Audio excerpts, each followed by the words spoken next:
o'rtoqlar sizlar uchun remont mebel texnikali, yana ham ipotekaga ham sotib olsangiz bo'ladigan uyimizda tayyor bo'ldi. Spalnya xonamizning ko'rinishi. Ko'ryapsizlar, mebel texnika hammasi ideal tarzda qilingan.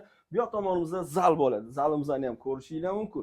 Hamma sharoit bor. Kiyim-kechigingizni olib keldingiz va mazza qilib yashadingiz. Balkondan unumli foydalangan holda bu yoqqa ham yotoqxona qilib, ya'ni spalnya xona qilib qo'yganmiz. Keling, endi podyezddan kirishni ham bitta ko'ringlar.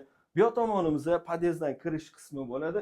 Bu yoqda hojatxona joylashgan, bu yerda esa vannasi. Keling, kuxnyamiz o'zini joyida turibdi, ko'rishingiz mumkin. Bu yerda ham hamma sharoit bor va 4 kishilik stolgacha qilib qo'yganmiz. Balkonni ikkiga bo'lib yuborganmiz. Buni o'zingizlar ahamiyat berib ko'rdinglar. Joyimizga keladigan bo'lsa, Uchtepa tumaniga qaraydi, Chilonzor 23-kvartal, 5-dom 67-kvartira. 44-maktabning ro'parasidagi dom bo'ladi. Hurmatli kuzatuvchilar, bu uyimizning narxini $74,500 so'rovimiz, naqdga ham ipoteka orqali ham xarid qilsangiz bo'ladi. Mana shunaqa zo'r uy-joylarni yo'qotib qo'ymaslik uchun Uy-joy Cityga obuna bo'lib qo'ying. Uy-joy City bilan hamisha oson va qulay.